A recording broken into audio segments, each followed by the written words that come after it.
Ang mahiwagang mga mata. Isang kwento ng pag-ibig, misteryo, at kapangyarihan. Sa likod ng mahiwagang mga mata ay nakatago ang isang lihim na magbabago sa kanilang mga buhay magpakailanman. Huwag kalimutang mag-like, comment, at subscribe para sa susunod na kabanata.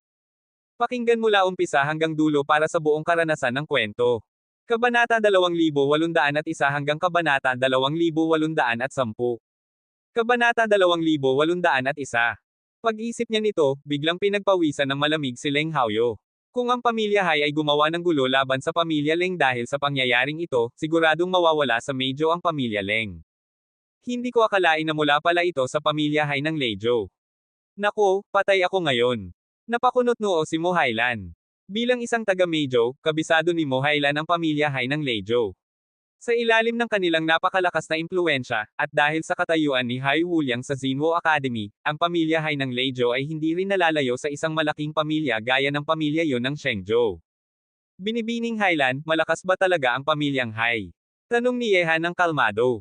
Huminga ng malalim si Mo Hailan at sinabi, Ginoong Hanye, hindi mo alam, ang pamilya Hai ay napakalakas, halos kasing lakas ng pamilya yon ng Shengzhou. Sa mga nagawa ni Wuliang Hai sa Xinwo Academy, posibleng sa hinaharap ay malampasan pa nila ang pamilya yon ng Shengzhou. Pagkarinig nito, ngumiti si Yehan at sinabi, ngunit siguro naman, binibining Hailan, hindi ka papayag na umikot pa ng ganoon kalayo, hindi ba? Ang anyo ay mas mabigat kaysa sa tao, mukhang wala na talagang paraan para umiwas. Napangiti si Mo Hailan ng mapait. Ginoong Leng, gusto mo pa bang lumabas at magtaguyod ng katarungan? Sa sandaling iyon, malamig na tumingin ang dalawang banal na hari na humaharang sa daan kay Leng Haoyo. Si Leng Haoyo, na kanina lang ay palaban, ay halos ibaba ang ulo hanggang dibdib. Pagkarinig nito, nanigas ang mukha ni Leng Haoyo at agad na nagsalita, mga nakatatanda, isa itong malaking hindi pagkakaunawaan. Kung alam ko lang na anak ng pamilyang Hai ang nasa daan, kahit 10 tapang pa ang meron ako, hindi ako lalaban. Mabuti at alam mo. Ngayon na alam mo na, bakit di ka pa lumayas? Malamig na sabi ng banal na haring humaharang sa daan, hindi binigyan ng kahit kaunting galang si Leng Haoyo. Ngunit nakahinga ng maluwag si Leng Haoyo. Ayos na kahit mawala ang kaunting dangal, basta't hindi na siya pag-initin ng pamilyang Hai. Nang makita ito, walang nagawa ang ibang mga tagapagsanay kundi ang mapelang. Alam nilang wala silang kakayahang banggain ang dambuhalang pamilyang Hai.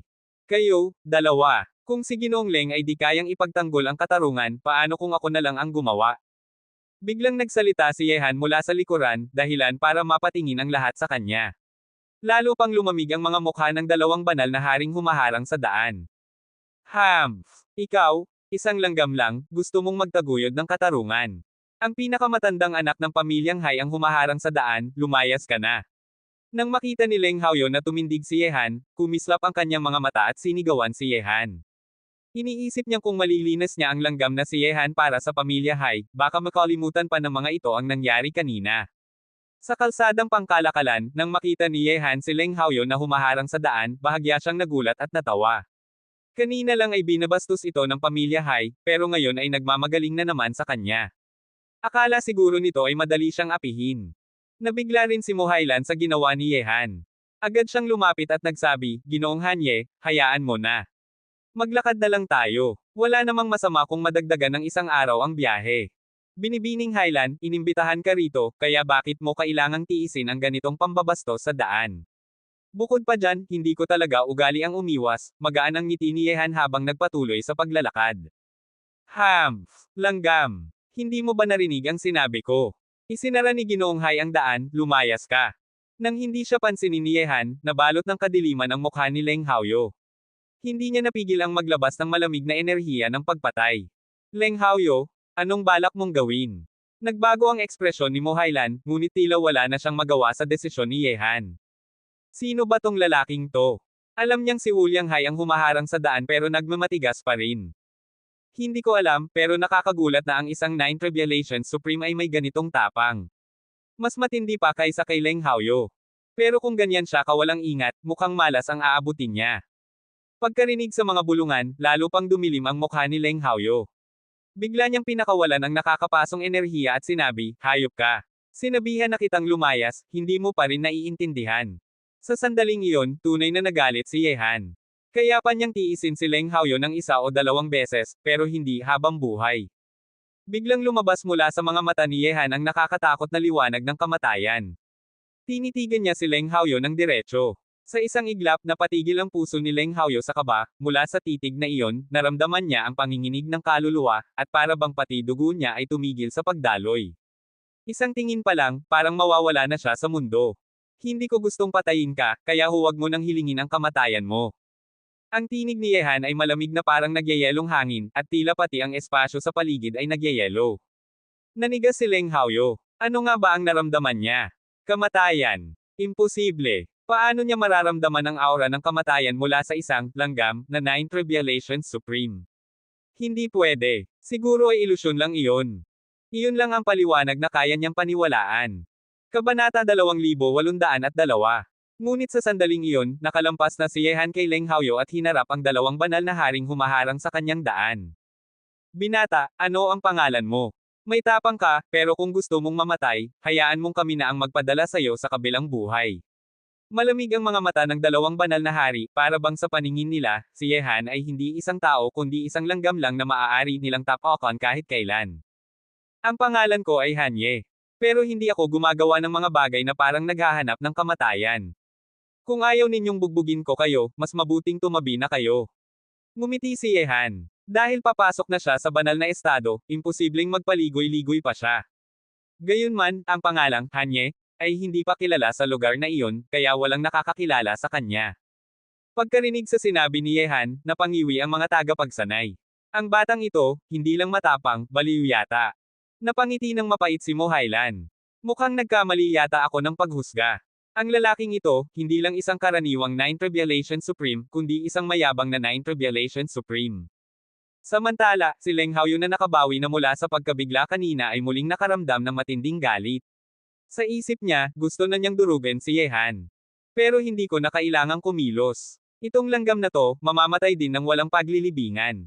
Panlilin lang niya sa sarili habang tinatitigan ang likuran ni Yehan na parang isang bangkay na. Mayabang na bata, ngayon lang ako nakakita ng kasing yabang mo. Patayin na siya. Isa sa dalawang banal na hari ang malamig na sumigaw.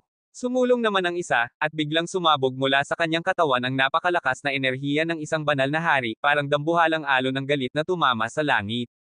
Sa sandaling iyon, naramdaman ng lahat ang nakakapanginig na pressure ng isang banal na hari. Tapos na siya. Kami nga ay tiniis ang pagsasara ng daan ng pamilya Hai, pero itong bata, hinamon pa sila.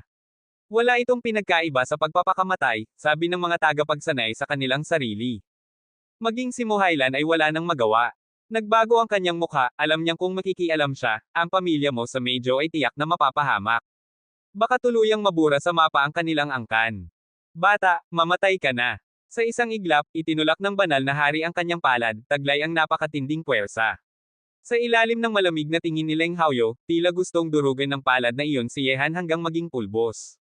Huminto. Mababang tinig ang lumabas sa bibig ni Yehan, at biglang tumigil ang pagdaloy ng hangin sa paligid. Pati ang oras ay tila huminto. Parang naging walang buhay na mundo ang paligid, isang lugar na walang galaw ni segundo.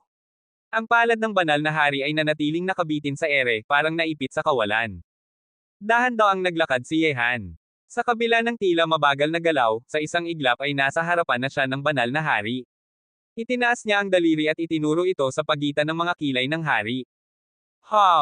Isang mahina ngunit kakaibang ugong ang narinig sa paligid. Muling gumalaw ang hangin, at bumalik ang oras sa normal. Sa harap ng naguguluhang mga mata ng lahat, lumipad pa atras ang banal na hari, bumagsak sa lupa na parang wala ng buhay.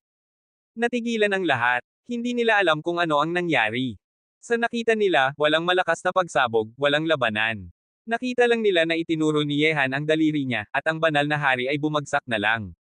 Anong nangyari? Nanginginig na sabi ng isa. Posible bang patay na agad ang isang banal na hari? Maging si Mo Hailan ay nagulat. Ngunit sa kabila ng pagkagulat, kumislap ang kanyang mga mata sa paghanga. Hindi pala ako nagkamali, tama ang pakiramdam ko sa kanya. Si Leng Haoyo naman ay namutla. Ang mukha niya ay halos itim sa takot, at ramdam niya ang malamig na kaba sa kanyang kalamnan.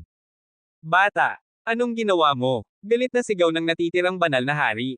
Gusto niyang lumunin si Yehan sa galit, pero sa likod ng kanyang tinig ay naroon ang takot, dahil hindi niya alam kung paano nangyari iyon. Malamig na sumagot si Yehan, pinapayuhan kitang dalhin mo siya agad. Pagkalipas ng 3 araw, kahit ang pinakamalakas na Saint Will Emperor ay hindi na siya mailigtas. Maghintay ka, bata. Inawi mo ang pamilya Hai ng Lejo, pagsisisihan mo to. Sigaw ng banal na hari. Pagkatapos ay binuhat niya ang walang malay na kasamahan at lumipad palayo, patungo kay Ginoong Wuliang. Pag-alis ng banal na hari, nanatiling tahimik at nagulat ang lahat ng tagapagsanay. Ang tanawin ay napakahirap paniwalaan. Isang 9 Tribulation Supreme lang, pero napabagsak niya ang isang banal na hari sa isang iglap. Ano bang nangyari kanina? Bakit parang isang segundo lang akong nawala ng malay? Kabanata 2803. Hindi ko rin alam, pero naramdaman ko rin iyon, napakahiwaga, parang nawala ang oras. Ano man ang nangyari, mukhang hindi basta-basta itong binatang 9 Tribulation Supreme na ito. Hindi lang basta-basta, siya ay sobrang lalim. Ilan lang ba sa mga henyo sa mundong ito ang kayang gumawa nyo ng ganoon kadali? Pero, ang ginawa ng batang ito ay siguradong nagpagalit sa pamilya Hai ng Lejo. Si Boundless Hai mismo ay nasa Fenglin sa unahan. Kapag nalaman niya ito, hindi siya magiging maawain. Nakatingin ang lahat ng mga mata kay Yehan. Ang pagkabigla na idinulot ng eksenang iyon ay hindi pa rin mawala sa kanilang mga puso. Binibini, hindi ko nakita kung paano siya umatake. Sabi ng kutsero ni Mohailan habang lumapit, puno ng pagkagulat ang kanyang matandang mga mata. Pagkarinig nito, pinigilan ni Mohailan ang sarili niyang pagkabigla at tumingin kay Yehan na dahan-daang naglalakad. Sa kanyang magagandang mata, ramdam niya na hindi siya nagkamali, ang lalaking ito sa harap niya ay tiyak na hindi ordinaryo, napakalalim ng kanyang kakayahan. Hinamon mo ang pamilya Hai ng Lejo. Patay ka! Patay ka na! Habang papalapit si Yehan, biglang sumigaw si Leng Haoyo, galit at baliw ang kanyang mga mata. Hindi niya matanggap na ang langgam na hinamak niya ay biglang naging mas makapangyarihan kaysa sa kanya. Pagkarinig nito, tumigil si Yehan at malamig na tumingin kay Leng Haoyo. Kung mamamatay man ako o hindi, wala kang pakialam doon. Pero kung hindi ka titigil sa pagsigaw, gusto mo bang patayin na kita ngayon din? Ikaw. Sa isang iglap para bang may malaking kamay na hindi nakikita ang samakaw sa leeg ni Leng Haoyo. Hindi siya makapagsalita, at muling bumalot sa kanya ang nakakakilabot na hininga ng kamatayan. Namutla ang kanyang mukha, mas pangit pa sa mukha ng taong nakalunok ng dumi. Binibining Highland, wala nang humaharang sa daan. Pwede na ba tayong magpatuloy sa biyahe? Hindi pinansin ni Yehan si Leng Haoyo at ngumiti kay Mohailan habang kumikindat. Para kay Yehan, ang isang tulad ni Leng Haoyo ay walang silbi pa, ni hindi siya interesado na patayin ito. Pagkarinig sa mga salitang iyon, mapait na ngumiti si Mohailan. Binatang Hanye, hindi ako nagkamali sa'yo, pero ang hamarang sa daan ay si Boundless Hai. Inawi mo na siya ngayon. Kung magpapatuloy tayo, siguradong naghihintay na ang mga pinuno ng pamilyang Hai at si Boundless Hai mismo sa unahan. Binibining Highland, huwag mo akong alalahanin. Dahil naniniwala ka sa akin, bakit hindi mo ulit akong pagkatiwalaan? Mahinahon ang sagot ni Yehan. Kahit pasarhan ng Xinwo Academy ang daan dito para sa pamilya Hai ng Lejo, hindi siya mag-aatubiling dumaan. Nang makita ni Mohailan ang kumpiyansa at katahimikan sa mga mata ni Yehan, may bakas ng pag-aalinlangan sa kanyang mga mata, ngunit sa huli ay huminga siya ng malalim at nagsabi, kung ganoon, dahil sigurado ang binata, sasama ako. Sana lang, kapag dumating ang panganib, huwag mo akong iwanan at tumakas. Pagkasabi nito, tiningnan niya si Yehan ng may kaunting tampo at lamang sa kanyang magagandang mata. Ngumiti si Yehan. Binibini, may utang ka pa sa akin na kabutihan. Paano kita iiwan ng ganun lang? Pagkarinig nito, bahagyang natawa si Mohailan, at pagkatapos ay sabay silang bumalik sa karwahe, hindi man lang pinansin si Leng Haoyo. Nang makita ito, mas lalong naging madilim at malamig ang tingin ni Leng Haoyo. Sa isip niya, gusto na niyang angkan ng Hai mismo ang pumatay kay Yehan. Maghintay ka, hindi ka patatahimikin ng pamilyang Hai. Si Boundless Hai mismo ang papatay sa'yo. At ikaw, Mohailan, kalagkarin mo siyang kasama mo sa impyerno. Habang nakatingin siya sa papalayong likod ni Yehan at Mohailan, naging lubhang kasuklam-suklam ang kanyang mga mata. Talagang naglakas loob silang magpatuloy.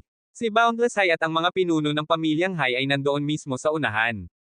Wala na tayong magagawa. Dahil wala nang humaharang, mabuti pang sumunod na tayo. Kapag tinanong tayo ng mga tao sa pamilyang Hai, sabihin na lang natin na walang hamarang.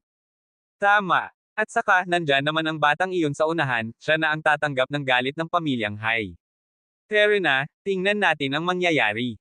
Maya-maya, nagsiyalisan ang lahat, pati si Leng Haoyo ay sumunod. Sa loob ng karwahe, si Mohailan ay nakatingin kay Yehan na nakaupo sa harap niya, parang batang puno ng kuryosidad. Kahit alam niyang hindi siya nagkamali sa paghuhusga, hindi niya maiwasang maramdaman na may misteryosong belo sa paligid ni Yehan, na hindi niya kayang basagin. Binibining Highland, 10 minuto ka nang nakatitig sa akin. May dumi ba sa mukha ko? Sabi ni Yehan habang umiinom ng tsaa at nakangiting tumingin sa kanya. Namula ang mukha ni Mo Highland at dali-daling sumagot, Ginoong Hanye, hindi ka ba talaga natatakot sa pamilyang Hai ng Lejo? Kabanata 2804. Hinding-hindi ko pa sila narinig, kaya bakit ako matatakot sa kanila? Walang pakialam na sagot ni Yehan habang nagkibit balikat. Ang sagot niyang iyon ay agad na nagpawala ng kulay sa mukha ni Mo Highland at ng kanyang katulong. Wala pala siyang alam sa Lejo Hai family, mga walang takot nga talaga ang mga mangmang. Binibini, baka hindi na tayo dapat magpatuloy pa, bulong ng katulong ni Mo Highland habang lihim na tinitingnan si Yehan. Hindi man niya masabi ng direkta, pero ang ibig niyang ipahiwatig ay iwanan na nila si Yehan bago sila madamay. Nang marinig iyon, sandaling nag-alinlangan si Mo Highland. Nakikita ito ni Yehan kaya sinabi niya, Binibining Highland, kung nagtitiwala ka sa akin, pangangalagaan ko kayo, pati na ang Mo family ninyo. Hanggang dito, ayaw na niyang magpaliwanag pa. Ang magiging desisyon ay nakasalalay na kay Mo Highland. Pagkatapos marinig iyon, kagat-labing nagdesisyon si Mo Highland. Uncle Ching, bilasan mo. Utos niya sa kutsero. Sa ilang daang milya mula sa hangganan ng banal na estado, mayroong isang kagubatan ng mga maple na sumasakop ng higit 10 milya. Panahon iyon ng pamumula ng mga dahon, kaya't ang buong kabundukan ay tila nagliliyab sa pulang kulay, isang tanawing kahanga-hanga. Binibining Wenching, kapag ganito ang tanawin, maraming kabataang may talento ang pumupunta rito. Sa palagay ko, bihira nating maranasan na tayo lang ang nakikinig sa katahimikan ng kagubatan, sabi ng isang gwapong binata habang magkasamang nakatayo sa isang pavilion, pinagmamasdan ang mga dahon ng maple.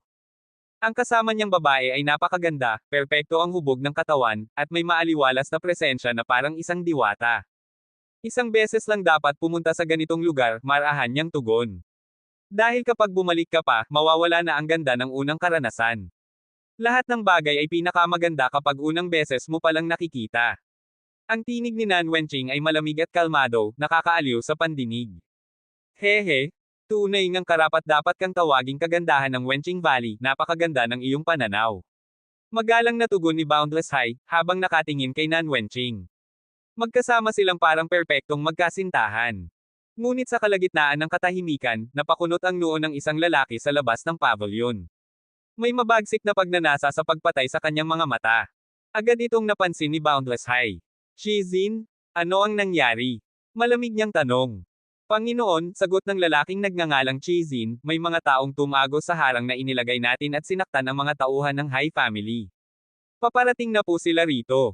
Tumalim ang mga mata ni Boundless Hai. Hindi ba nila alam na ako ang nag-utos magbantay? Panginoon, palaging maayos kumilos ang ating mga tao. Alam na ng mga iyon na kayo ang naglagay ng harang pero umatake pa rin sila. Galit na tugon ni Chizin. Oh, may ganon. Malamig na tugon ni Boundless Hai, sabay talikod. Mukhang sobrang kumpiyansa ang taong iyon. Sige, salubungin niyo sila. Gusto kong makita kung sino ang may ganitong tapang. Masusunod, Panginoon, sagot ni Chizin at umalis kasama ang iba pa. Nan Wenching naman ay lumingon. Ginoong Hai, gusto ko ring makita kung sino ang taong hindi natatakot sa Lejo Hai family, at pati sa iyo. Binibining Wenching, patawad kung nasira ko ang iyong magandang pananaw, malamig na sagot ni Boundless Hai. Pagdating natin sa Holy State, hihingi ako ng tawad. Pero para sa taong gumambala sa iyo ngayon, mas mabuti na lang na mas malakas siya kaysa sa akin. Ngumiti si Nan Wenching. Walang problema, Ginoong Hai. Minsan, ang pagkakaroon ng kaunting kaguluhan ay nagbibigay din ng alaala. Pero hindi magtatagal, darating na rin ang mga Tagayon family para sa kasal. Hanggat maaari, iwasan na nating madumihan ng dugo ang okasyong iyon. Makakaasa ka, Binibining Wenching, malamig ngunit tiyak na sagot ni Boundless Hai. Sa kabilang dako, mabilis na tumatakbo ang karwahe ni Mo Highland. Ang mga kabayo ay tila pinapaalulong ng hangin habang dinadaanan nila ang daan patungong Fenglin. Binibini, narito na tayo sa Maple Forest, bulong ng katulong habang nakasilip sa bintana. Napakaganda. Para kang nasa loob ng isang pinta. Tahimik lang si Yehan. Hindi siya interesadong tumingin sa mga tanawin. Sa kontinente ng mga Diyos at demonyo, napakaraming lugar na higit pa rito sa ganda, mga lugar na magugulat ang kahit sinong taga-modernong mundo. Ginoong Hanye, ngiti ni Mo Highland habang ibinubuhos siya ng tsaa, ano ang palagay mo sa kagubatan ng mga maple na ito? Kabanata 2805. Ngumiti si Yehan at nagsabi, hindi ako interesado sa kagubatang ito ng mga maple. Ang gusto kong makita ay ang mga tao sa loob ng kagubatang ito. Pagkarinig nito, biglang bumigat ang loob ni Mohailan. Sa mismong sandaling iyon, biglang huminto ang karwahe. Ngunit sa halip na kabahan, bahagya siyang nakahinga ng maluwag. Ang dapat mangyari, mangyayari talaga. Binibini. May mga tao mula sa Hai family. Sigaw ni Uncle Ching, ang kotsero, mula sa labas. Sinong nang ahas manakit sa mga kasapi ng Leizhou Hai family? Lumabas ka at mamatay ka ngayon din. Isang nakakabinging sigaw ang umalangaw-ngaw sa paligid, at ang malagim na enerhiya ng pagpatay ay bumalot sa buong lugar.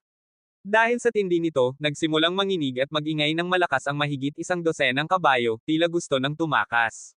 Sa sandaling iyon, inangat ni Mohailan ang kurtina ng karwahe at bumaba. Sumunod naman si Yehan sa likod niya. Magkasama silang nakatayo sa ibabaw ng karwahe at tumitig sa mga taong hamarang sa kanilang daraanan. Sa kalsadang papasok sa Fenglin, ilang malalakas na mandirigma ang nakaharang sa kanila. Kasama rito ang mga Holy King na nakita na nila noon, at ang nangunguna ay si Emperor Shenzong mismo. Pagkakita sa ganitong lakas ng puwersa, nanlamig ang puso ni Mohailan. Ang pag-asang natitira sa kanya ay unti-unting naglaho. Ikaw ba ang nanakit sa mga kasapi ng Hai family? Sabihin mo ang pangalan mo. Gusto kong malaman kung sino ang may ganitong kalakasang loob. Malamig na sabi ni Chizin, habang ang kanyang tingin ay tila nagyayelong hangin. Dahil dito, si Uncle Ching at ang mga tauhan ni Mohailan ay nanigas, tila nakaharap sa isang halimaw. Mga kaibigan mula sa Hai family, ako ay mula sa Mo family ng Meizhou. Ang nangyari kanina ay isang malaking misunderstanding lamang, hirap na sabi ni Mohailan. Mo family ng Meizhou. Tugon ni Chizin, kung ganon, gusto bang magpakamatay ng Mo family ninyo? Ngunit bago pa siya makasagot, may lumapit mula sa likuran, isang lalaki at isang babae na parehong may mala-imperial na presensya. Agad namang nagbigay daan ang mga tauhan ng Hai family. Pagkakita ni Mohailan sa kanila, lalo siyang natigilan. Si Boundless Hai, walang sino man sa Meizhou ang hindi nakakakilala sa kanya. Matatalim ang mga mata ni Boundless Hai habang sinusuri sina Mohailan at Yehan. Unay inakala niyang may makakaharap siyang karapat-dapat na kalaban, ngunit nang makita kung sino ang kaharap, tila nawala ang kanyang interes. Gayunpaman, kailangan pa ring ayusin ang bagay na ito. Maging si Nan Wenqing ay nawala ng gana at hindi na pinansin sina Yehan.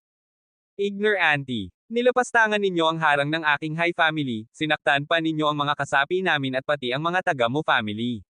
Sa palagay ninyo, paano ko ito dapat ayusin? Malamig na sabi ni Boundless Hai habang naglalakad palapit, taglay ang presensya ng isang emperador. Sa bawat hakbang niya, lalong bumibigat ang presyon sa katawan ni Mohailan, na ngayoy halos hindi na makahinga. Wala na siyang inaasahan kay Yehan sa sandaling iyon. Oh, ganun ba? E paano mo gustong ayusin ito? Kalmadong sagot ni Yehan, nakasandal sa karwahe, may ngiting nakakuloko sa labi. Habang si Mohailan ay nanginginig, si Yehan naman ay parang nagmamasid lang sa isang laro. Sino ka? Malamig na tanong ni Boundless Hai. Kung hindi pa nagsalita si Yehan, hindi niya ito bibigyan kahit isang tingin. Para sa kanya, ang isang Nine Tribulation Supreme ay walang halaga. Kung tama ang hinala mo, tugon ni Yehan habang nagkibit balikat, ako nga ang nanakit sa mga tauhan ng Hai family mo. Pagkasabi ni Yehan nito, napatinginan sa isa't isa sina Boundless Hai at ang mga mandirigma ng Hai family, saka sila sabay-sabay na natawa. Maging si Nan Wenqing ay halos matawa ng malakas. Hahaha, hindi ko inakalang makakatagpo ako ng ganitong kakatuwang tao, natatawang sabi ni Boundless Hai. May tapang ka rin, bata. Dahil sa lakas ng loob mong ako ang kasalanan ng Mo family, palalampasan ko ang buhay mo ngayon. Ngumiti si Yehan at hinaplos ang kanyang ilong. Pero totoo talaga, ako nga ang gumawa noon, at walang kinalaman ang Mo family. Kung ayaw mong maniwala, tanungin mo na lang ang mga tao mo. Biglang nagbago ang mukha ni Boundless Hai mula sa ngiti tungo sa malamig na galit. Lahat ng mga tao roon, pati si Nan Wenqing, ay tumitig kay Yehan na parang hindi makapaniwala. Anong ibig mong sabihin? Tanong ni Chizin, na ngayoy tumingin sa isang Holy King sa tabi niya. Nanigas ang mukha ng Holy King. Sa totoo lang, kanina pa siya nahiya na amining natakot siya kay Yehan, isang Nine Tribulation Supreme lamang. Ngunit wala na siyang magagawa. Panginoon, sabi ng Holy King na nanginginig ang tinig, totoo pong siya ang nanakit sa mga tauhan natin, pero, baka gumamit siya ng demonic art. Totoo. Napakunot ang noo ng mga tauhan ng Hai family. Isang Nine Tribulation Supreme ang nakasakit sa isang Holy King. Maging si Nan Wenqing ay bahagyang napatigil. Isang Supreme na nakasugat sa isang Holy King. Imposible, kung totoo iyon, iba ang antas ng taong ito. Demonic art, malamig na ngisi ni Boundless High. Kaya ibig mong sabihin, ikaw talaga ang nanakit sa High family ko. Eksakto, nakangiting sagot ni Yehan habang nakasandal pa rin sa karwahe. At inuulit ko, wala itong kinalaman sa Mo family. Kabanata 2806. Kung ganun, paano mo gustong mamatay? Malamig na tanong ni Wu Lianghai, Boundless Sea, habang isang nakagugulat na puwersa ang umalimbakay sa kanyang katawan. Ang kanyang madidilim na mga mata ay parang kailaliman ng impyerno, isang titig pa lang ay tila kayang lumunin ng buo si Yehan. Pero, ayaw ko pa yatang mamatay, may ngiti sa labi ni Yehan habang nagsalita. Hehe, natatakot akong hindi na yan nasa sayo, malamig na sagot ni Boundless High. Wala akong pakialam kung ginamit mo ang demonyong kapangyarihan o mahika para saktan ang banal na hari ng pamilya namin. Kung ayaw mong mamatay, ipakita mo sa akin ang kakayahan mo. Gusto kong makita kung paano nagawang saktan ng isang siyam na tribulasyong kataas-taasan, 9 Tribulations Supreme, ang isang banal na hari. Nang marinig iyon, bahagyang nagbago ang mukha ni Mohailan. Alam niyang si Boundless High ay hindi kailanman magpapakita ng awa. Bagaman alam niyang misteryoso si Yehan at tila hindi niya mabasa ang lalim ng kakayahan nito, hindi niya pa rin alam kung paano natalo ni Yehan ang banal na hari ng pamilya Hai. Wala ni isa sa kanila ang nakakita ng malinaw sa labanan, kaya walang katiyakan kung kayang harapin ni Yehan ang harapan ng isang banal na hari. Sa isip ni Mohailan, naniniwala siyang gumamit si Yehan ng ilang lihim na paraan upang talunin ang banal na hari noon, sapagkat ang pagitan ng siyam na tribulasyong kataas-taasan at isang banal na hari ay napakalaki at hindi masusukat sa salita. Halos imposible para sa isa sa siyam na tribulasyon na talunin ang isang banal na hari gamit lamang ang lakas. Gusto mo ba talagang makipaglaban sa akin? Tanong ni Yehan habang nakasandal pa rin sa karwahe. Pero kapag lumaban ako ng seryoso, baka hindi ko sinasadyang masaktan ka. Kung may ganyan ka talagang kakayahan, hindi na ako maghahabol ng buhay mo. Pero ikaw, isang siyam na tribulation lang, imposible. Malamig na tugon ni Boundless High. Lahat ay posible, sagot ni Yehan habang umiling. Ang mga bagay na akala mong imposible, baka hindi naman talaga imposible. Pagkasabi nito, tumalon siya mula sa karwahe at nagpatuloy, akala ko pa naman na ang mga nangungunang disipulo ng Zinwo Academy ay mga kahangahangang mandirigma. Pero ngayon, nakakadismaya. Biglang nanlamig ang mukha ni Boundless High, at ang nakapangangilabot na malamig na enerhiya ay kumalat sa buong paligid. Isang siyam na tribulation lang ang nagsabing nakakadismaya siya. Talagang kakaiba ang taong ito, bulong ni Nan Wenqing habang bahagyang kumurap ang kanyang magagandang mata. Mapait na ngumiti si Mohailan, iyan ay si Boundless High, maaari bang huwag kang masyadong mayabang, Yehan? Nakakahiya ang sinasabi mo. Ikaw, isang hamak na langgam, may karapatang maliitin si Ginoong Wu Liang. Sa sandaling iyon, narinig ang mga yabag sa kalsada, dumating na sina Leng Haoyu at ang kanyang mga kasamahan. Sinadya niyang manatili sa likuran upang masaksihan kung gaano katagal magiging mayabang si Yehan sa harap ni Boundless High. Nang makita siya ni Boundless High, lalong lumamig ang mga mata nito. Sino ka? Dama ni Leng Haoyu ang matinding lamig ng aura ni Boundless High, kaya't agad siyang yumoko. Ginoong Wu Liang, kalmayan ninyo po ang inyong galit. Ako ay mula sa pamilyang Leng ng Meizhou. Nagkaroon lamang po ng kaunting hindi pagkakaunawaan sa pagitan namin at ng dalawang banal na hari ng pamilyang Hai. Narito po ako upang humingi ng tawad. Iyon lang pala, malamig na sagot ni Boundless High, sabay kumpas ng kamay. Magalang na nagpatuloy si Leng Haoyu, Ginoong Wu Liang, ang lalaking ito ay tumangging makinig sa aming babala at pinilit pa ring wasakin ang harang ng pamilya Hai. Sinaktan pa niya ang banal na hari. Ang ganitong baliw ay walang respeto sa karangalan ng pamilyang Hai ng Leizhou. Hindi siya dapat palayain. Pati ang mga taga-Mo family na kakutsaba niya, dapat silang parusahan bilang halimbawa. Leng Haoyu, malamig na sabi ni Mohailan. Ito ang unang beses na nakita niya ang ganitong uri ng traidor. Kailangan ko pa bang turuan mo ako kung anong dapat kong gawin? Malamig na sagot ni Boundless High. Nang tumama sa kanya ang malamig na tingin ni Boundless High, parang binuhusan ng yelo si Leng Haoyu, kaya't agad siyang yumoko. Hindi ko po kayo tinuturuan, Ginoo. Lahat ng naruroon ay alam na, si Leng Haoyu ay isang duwag na mahilig magpalakas sa malakas at manaire sa mahina. Ngunit kadalasan, ang ganitong uri ng taong mahilig mag-udyok ang lalo pang nagpapalala ng sitwasyon. Ngayong nandito na si Boundless High at ang kanyang pamilya, siguradong mamalasin ang batang ito, bulong ng mga tagapanood. Matalas ang titig ni Boundless High kay Yehan. Hindi ko kailanman minamaliit ang sino man sa buhay ko, kahit pa isang siyam na tribulation. Pero ikaw ang pinakaabang-abang. Sa tingin mo ba, mahirap akong talunin? Tama ka, iyon ang ibig kong sabihin, sagot ni Yehan habang nakangiti, kalmado ang mukha. Nang marinig iyon, nagulat ang lahat. Ang mga mata ni Boundless High ay lalong tumalim, sino mang tumitig sa kanya ay parang tinusok ng karayom, ngunit si Yehan ay nanatiling kalmado at nakangiti pa rin. Lumakad si Boundless High ng dahan-dahan. Kaibigan, nawala na ako ng pasensya. Ipakita mo na ang kay-abangan mo. Kung makakaligtas ka sa ilalim ng kamay ko, pakakawalan kita. Sa isang iglap, isang nakakapanginig na intensyon ng pagpatay ang tumutok kay Yehan. Ngunit bago pa sumiklab ang laban, narinig ang yabag ng kabayo mula sa kagubatan ng Maple. Naputol ang tensyon ng pagpatay, at lahat ng mata ay napalingon sa kagubatan, maging si Boundless High na may malamig na ekspresyon. Ang mga tao mula sa pamilyang yun ng Shengzhou ay dumating. Nang makita ang mga sakay ng matitikas na kabayo, agad silang nakilala ng lahat. Ang pamilyang yun ng Shengzhou, isang sinaunang pamilya na may kasaysayan ng mahigit 5,000 taon at may napakalakas na pundasyon. Nang makita ito, tiningnan ni Boundless High si Yehan ng malamig, saka tumalikod at sinalubong sila kasama si Nan Wenqing. Kabanata 2807. Ginoong Wuliang, binibining Qingqing, patawarin ninyo kami, nahuli kami. Mahigit 20 tao mula sa pamilyang yun ang dumating upang sumalubong. Ang nangunguna sa kanila ay isang gitnang edad na lalaki na may ngiti sa mukha, isa ring makapangyarihang Emperor Shenzang. Yun Qiye, huwag mo nang seryosohin, mahinahong sabi ni Wuliang Hai, Boundless Sea. Qingqing bumabati kay ikapitong Panginoon ng pamilyang yun. Hehe, may ilang bagay lang akong inasikaso kaya natagalan ako. Pasensya na kung napaantay ko kayong dalawa. Bumaba ng kabayo si Yun Qiye at lumapit, ramdam ang kakaibang enerhiya sa paligid. May kumislap na kakaibang liwanag sa kanyang mga mata habang nakangiti siyang nagsabi, mukhang may hindi magandang nangyari rito, ano?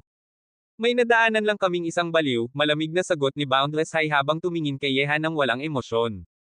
Nang makita iyon, bahagyang kumunot ang noo ni Yun Qiye, tumingin kay Yehan, at tinanong, binata, sino ka? Ako si Hanye, kalmadong sagot ni Yehan.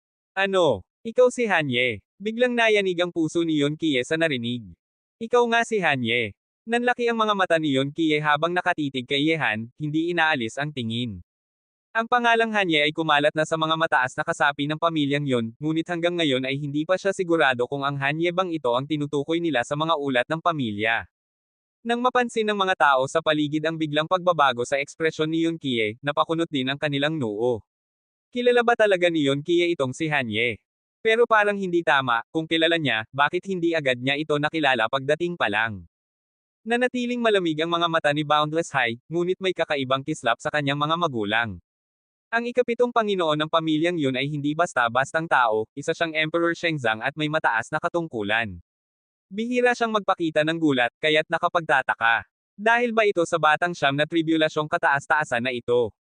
Isang kakaibang liwanag ang kumislap sa mga mata ni Nan Wenqing, saka muling tumingin kay Yehan. May kakaiba ba talaga sa binatang ito? O may ugnayan siya sa pamilyang yun? Ang parehong katanungan ay pumasok din sa isip ni Mo Hailan. Kung talagang may koneksyon si Yehan sa pamilyang yun, baka sakaling tumulong sila at mailigtas sila sa kasalukuyang panganib. Pero, baka nagkataon lang ba ito? Hindi kaya, talagang kilala ng hayop na yan ang mga tao sa pamilyang yun. Madilim ang mukha ni Leng Haoyo. Alam niyang hindi ito magandang senyales para sa kanya. Yun Qiye, kilala mo ba siya? Malamig na tanong ni Boundless High, habang sinusuri ang reaksyon ni Yun Qiye na halatang nagulat. Hindi ko siya kilala, sagot ni Yun Qiye habang umiiling. Sa narinig, bahagyang nakahinga ng maluwag si Leng Haoyo, at may mapanuksong ngiti sa labi. Natural lang yan, isip niya. Isang hamak na siyam na tribulasyon lang ito, paano naman siya makikilala ng mga tao sa pamilyang yun? Malayo ang agwat ng estado nila. Muling bumigat ang dibdib ni Mo Hailan. Kanina ay umaasa siyang kilala ni Yehan ang pamilyang yun upang maayos ang sitwasyon, ngunit dahil sinabi ng ikapitong Panginoon na hindi niya ito kilala, mukhang wala na silang pag-asa, para na silang mga bilanggo. Gayunman, biglang sabi ni Yun Qiye, kung ang batang ito ay galing sa Suaozhou, narinig ko na ang pangalan niya. Nakatingin siya kay Yehan ng may matinding interes. Ang lahat ng tao sa Suaozhou, patuloy ni Yun Qiye, ay kilala ang pangalang Hanye. Ngumiti si Yehan. Siguro si Yun Mocking ang nagsabi niyan sa iyo. Sa sandaling marinig ito, kumislap ang mga mata ni Yun Qiye. Aba, mukhang tama nga. Kaya pala, Ibig sabihin, ikaw ang batang mula sa Suaojo na nagpabagsak sa 2 dakilang pamilya doon, ang dahilan kung bakit ang lahat ng maharlikang pamilya sa Suaojo ay takot sa'yo, Hanye, na parang nakakita ng tigre. Nang marinig iyon, napatingin ang lahat sa isa't isa, litong-lito. Ang Suaojo ay napakalayo, kahit may malaking kaganapan doon, matagal bago ito kumalat sa Leizhou, Meizhou, o Shenzhou. Ngunit ang sabi ni Yun Kie ay napasuko ni Yehan ang 2 pinakadakilang pamilya, kaya't natatakot sa kanya ang lahat ng maharlikang pamilya sa Suaojo. Ang mga salitang iyon ay nagpasindak sa puso ng lahat ng naruroon. Totoo, ang Suaojo ay isang probinsyang medyo liblib sa gitnang Diyos na teritoryo, at bagamat hindi ito kasing lakas ng Leizhou, Meizhou, o Shenzhou, kung lahat ng marurunong doon ay natatakot sa isang tao, ibig sabihin, napakalakas talaga ng taong iyon. Hindi kaya may napakalalim na pinanggalingan ang lalaking ito. Pati mga maharlikang pamilya sa Suaojo ay takot sa kanya. Ganito ang nasa isip ng mga tagapagsanay na naroroon, habang lahat ay tumitig kay Yehan na nakatayo roon, kalmado at may ngiti pa rin sa labi. Sa sandaling iyon, lalo pang hindi maaninag ni Mo Hailan si Yehan. Ang binatang nasa harapan niya ay tila nababalutan ng makapal na ulap ng misteryo. Bahagyang naningkit ang mga mata ni Boundless High. Ang mga sinabi ni Yun Kie ay tila nagpasimula ng kakaibang interes sa kanya. Kung si Yehan ay isang karaniwang siyam na tribulation lamang, madali sana siyang patayin ng isang pitik ng daliri. Ngunit tila gusto ni Boundless High na ang kanyang kalaban ay may kakaibang lasa, hindi basta-basta. Kabanata 2808. Parang nalito na ang mga pananaw dahil sa kanyang anyo, kaya pala pawn siya ng kumpiyansa sa harap ni Boundless High, pero sino nga ba talaga ang taong ito? Naisip ni Nan Wenqing sa kanyang sarili. Ang isang tao na kayang magpagulat sa ikapitong Panginoon ng pamilya yun ay tiyak na hindi isang simpleng nilalang. Ginoong Wu Liang, baka naman nagkaroon lang kayo ng kaunting alitan ni nakababatang kapatid na Hanye. Mahinang sabi ni Yun Kie habang umuubo. Hindi mahirap para sa kanya na mapansin iyon base sa tensyon ng paligid. Nakasimangot si Boundless High at malamig na nagsabi, Panginoong Chi ng pamilyang yun, may isang taong hindi iginalang ang aking pamilyang Hai ng Leizhou, at sinaktan pa ang isang miyembro nito. Sa palagay mo ba, basta ko na lang kakalimutan ang bagay na iyon? Pagkarinig nito, mapait na ngumiti si Yun Kie at nagsabi, Ginoong Wu Liang, si nakababatang kapatid na Hanye ay marahil bago pa lamang sa Shenzhou. Bakit hindi mo na lang bigyan ng kaunting konsiderasyon ang aking pamilyang yun, at hayaang matapos na ang bagay na ito? Matapos na lang. Naging malamig ang mga mata ni Boundless High. Hindi inaasahan ng mga tao sa paligid na hihilingin ni Yun Kie na kalimutan na lang ni Boundless High ang isyo dahil kay Yehan. Alam nilang kung gagawin ito ni Yun Kie, malalagay siya sa alanganin sa pamilyang Hai. Kahit pa may kabayaran sa huli, masama pa rin ang magiging tingin ng Hai family sa kanya. Biro mo ba iyon, Panginoong Chi? Nanginginig ang mga kalamnan sa mukha ni Boundless High, at lalo pang tumindi ang lamig ng kanyang titig. Ginoong Boundless, may utang na loob na ang pamilyang yun sa iyo, mahinahong sabi ni Yun Kie. Bagaman siya ang pinadala para salubungin sina Boundless High at Nan Wenqing, sa totoo lang, mas binibigyang halaga niya si Yehan. Si Yehan ay isang taong nais makipagkaibigan ng mga pinuno ng pamilyang yun mismo. Chie, kami ay mga panauhing inimbitahan ng iyong pamilyang yun. Biglang nag-iba ang ekspresyon ni Nan Wenqing. Hindi niya maunawaan kung bakit tila mas pinapaboren pa ni Yun Kie si Yehan kaysa kay Boundless High.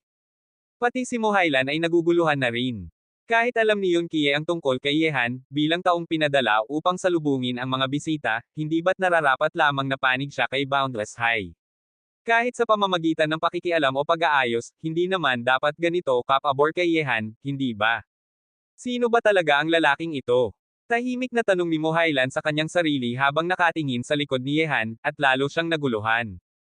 Hehe, Ginoong Wu Liang, Binibining Wenqing, at nakababatang kapatid na Hanye, kayong lahat ay mga kagalang-galang na panauhin ng aking pamilyang yun. Bakit kailangan pang magkaroon ng hindi kanais-nais na sitwasyon? Ngumiti si Yun Kie, at saka lumapit, inilabas ang isang gintong imbitasyon. Kapatid na Hanye, nagkita na kayo ni Mocking ng ilang beses sa Suaojo. Malapit na ang araw ng kanyang kasal, at umaasa ako na makadalo ka sa aming tahanan at uminom ng ilang tasa ng alak. Tiyak kong matutuwa si Mocking kapag nakita ka niya. Tinanggap ni Yehan ang imbitasyon at ngumiti. Dahil inimbitahan ako ng pamilyang yun, natural lamang na hindi ko tatanggihan. Yun Kie, sa pagkakataong ito, may utang na loob na ako sa iyo. Paalam na. Pagkasabi nito, hinailan ni Yehan si Mohailan, na tila wala pa ring malay sa nangyayari, papasok sa karwahe, at umalis habang lahat ay nakatingin. Sa totoo lang, nais sanang labanan ni Yehan si Boundless High, ngunit dahil sa pagdating ni Yun Kie at sa buong panig na suporta nito sa kanya, napilitan siyang umatras. Yun Kie, hindi mo ba ipaliliwanag pa? Malamig na tanong ni Boundless High habang nakatitig sa kanyang papalayong anyo. Ngumiti si Yun Kie ng mapait. Ginoong Wuliang, ang pamilyang yun ay hindi kayang kalabanan ang taong iyon, at gayon din ang inyong pamilyang Hai. Pagkarinig nito, nagulat ang lahat. Ganun ba talaga siya takot? Bulong ng ilan. Bakit? Tanong ni Boundless High, pilit itinatago ang kanyang pagkagulat.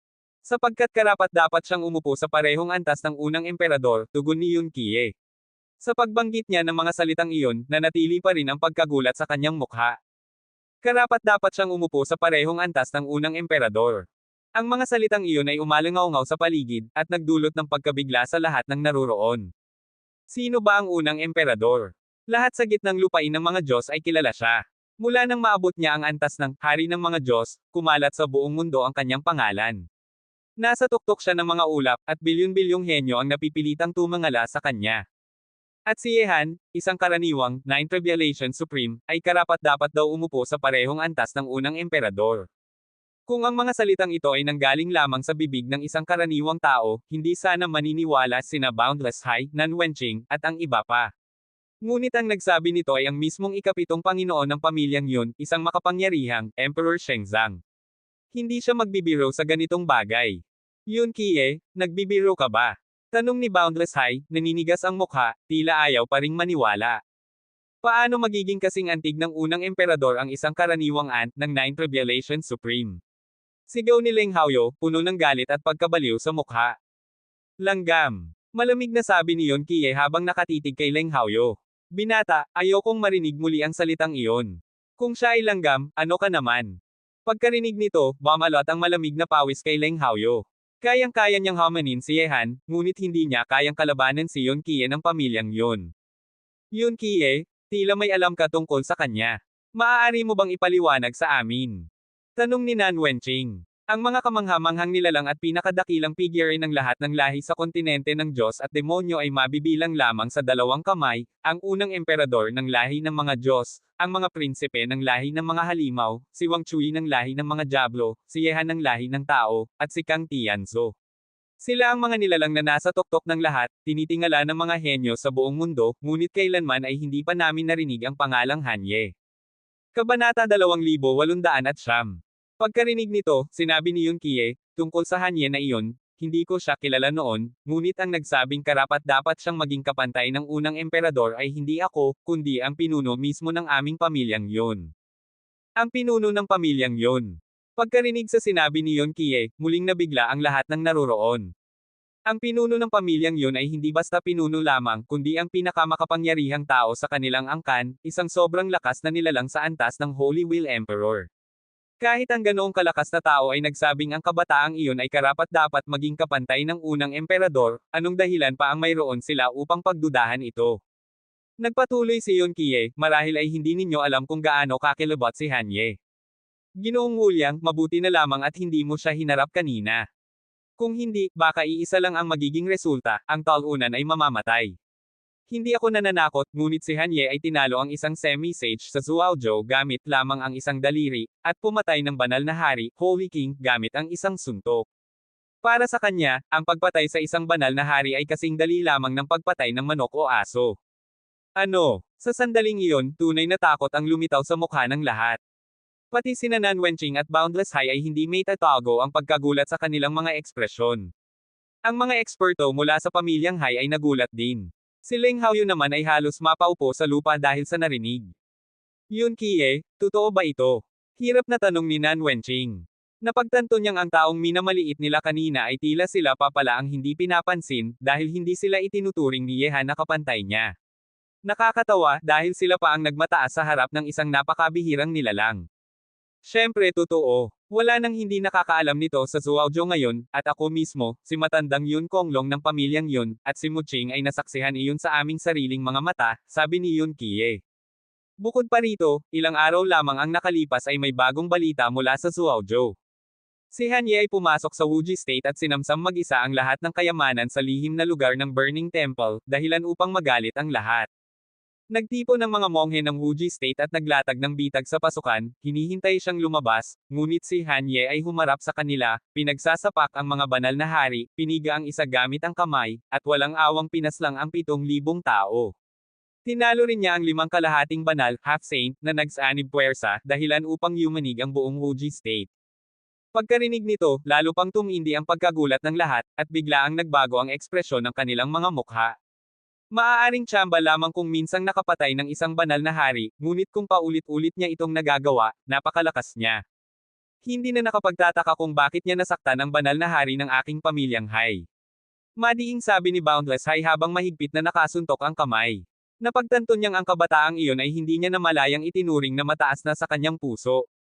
Isa lang siyang 9 Tribulation Supreme, paano siya naging ganito kalakas? Gulat na tanong ni Nan Wenqing.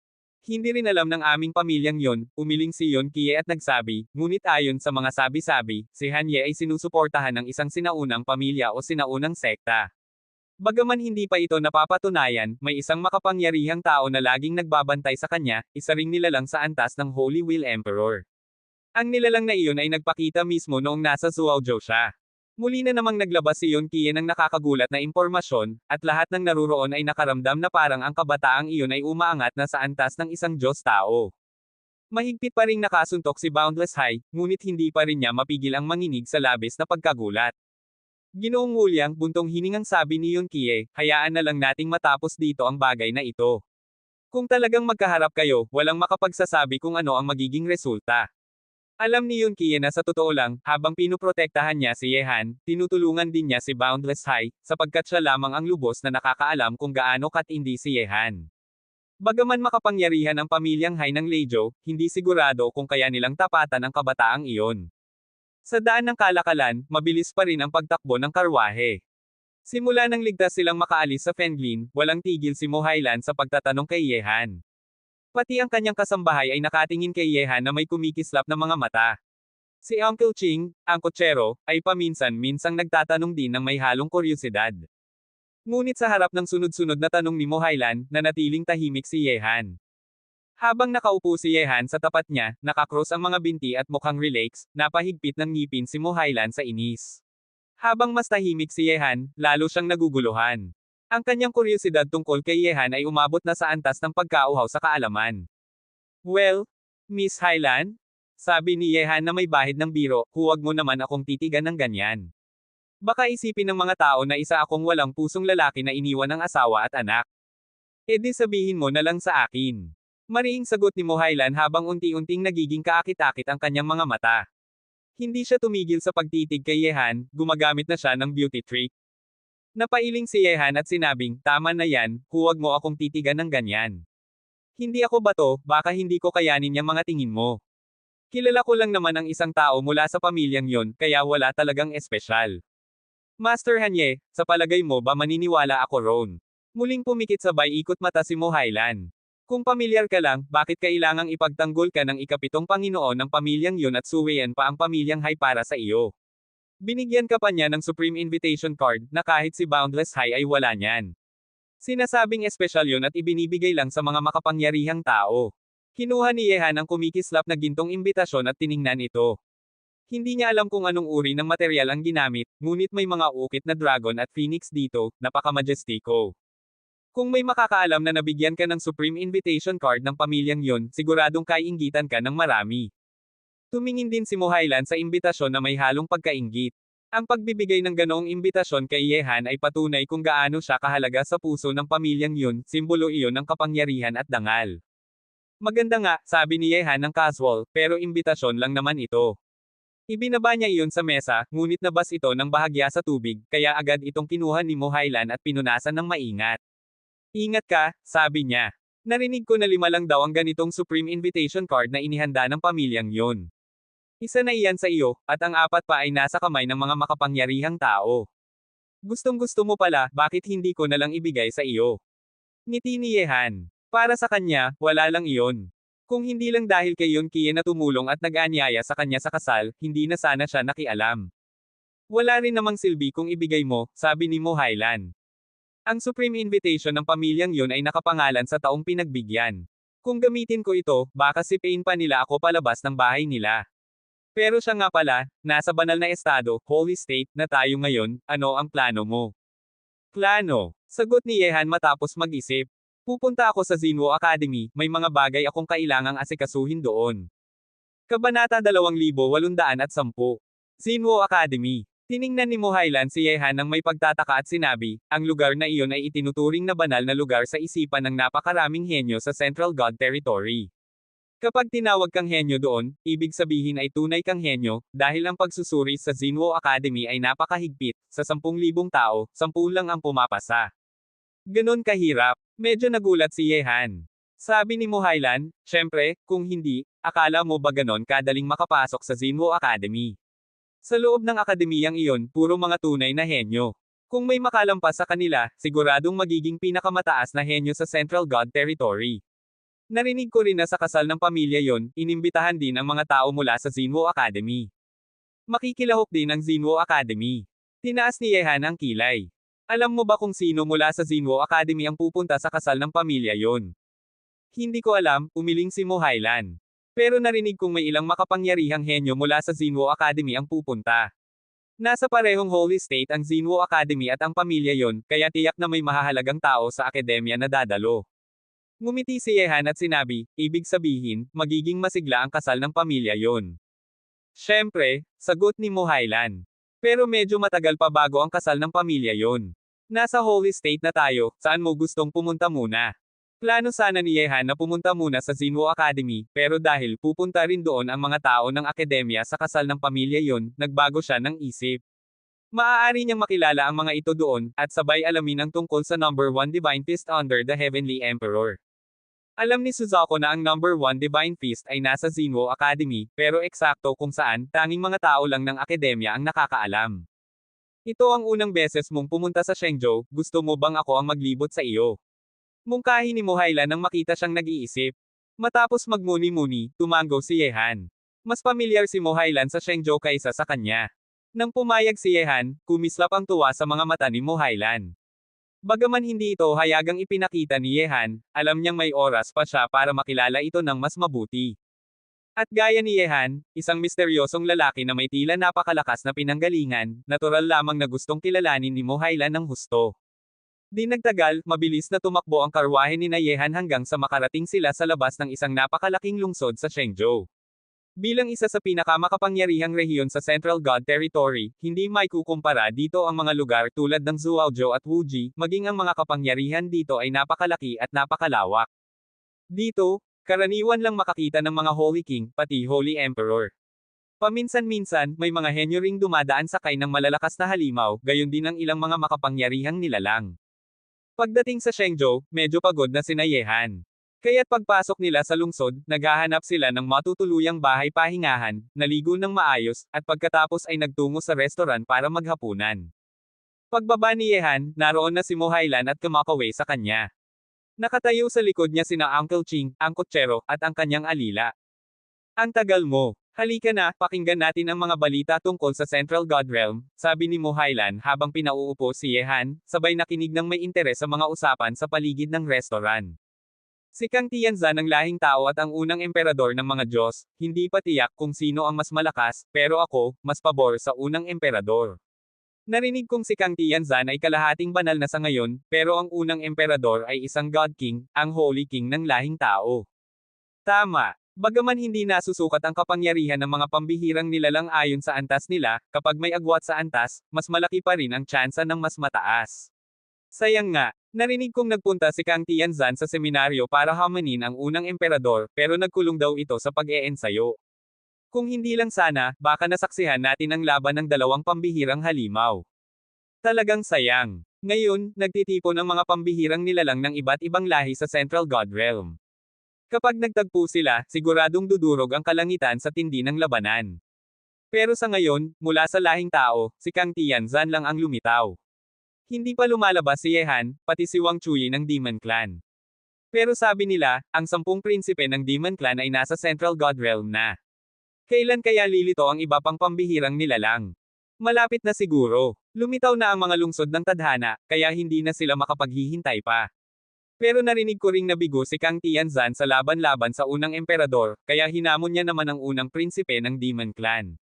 Hindi lang alam kung ano ang naging resulta. Narinig ko rin yan, pero di pa kumpirmado kung totoo. Ngumiti si Yehan at sinabing may halong biro, babaeng iyon, baliw yata sa pagiging numero uno sa mundo. Ang aga naman niyang manghamon ng mga halimaw ng iba't ibang lahi. Nagulat si Mohailan at nagtanong, kilala mo si Kang Tianzan? Uminom si Yehan ng alak at kalmadong sumagot, oo, kilala ko. Isa siyang napakalakas at ambisyosong babae. Matagal nang alam ni Yehan kung gaano kalakas si Kang Tianzan, at ilang beses na rin niya itong nakaharap. Sa talento at pagsasanay, alam niyang hindi siya kulelat dito, pero sa tunay na lakas, mas lamang siya, dahil taglay niya ang katawang naglalaman ng lahat ng batas. Sa talento ni Kang Tianzan, hindi na nakakagulat kung nakapasok na siya sa antas na semi-saint. Kung mabibigyan siya ng pagkakataon, tiyak na maaabot niya rin ang antas ng Holy King. At higit sa lahat, mula pa noon, ang ambisyon ni Kang Tianzan ay iisa lamang, ang maging pinakamakapangyarihan sa lahat, ang isa sa ibabaw ng bilyon-bilyong nilalang.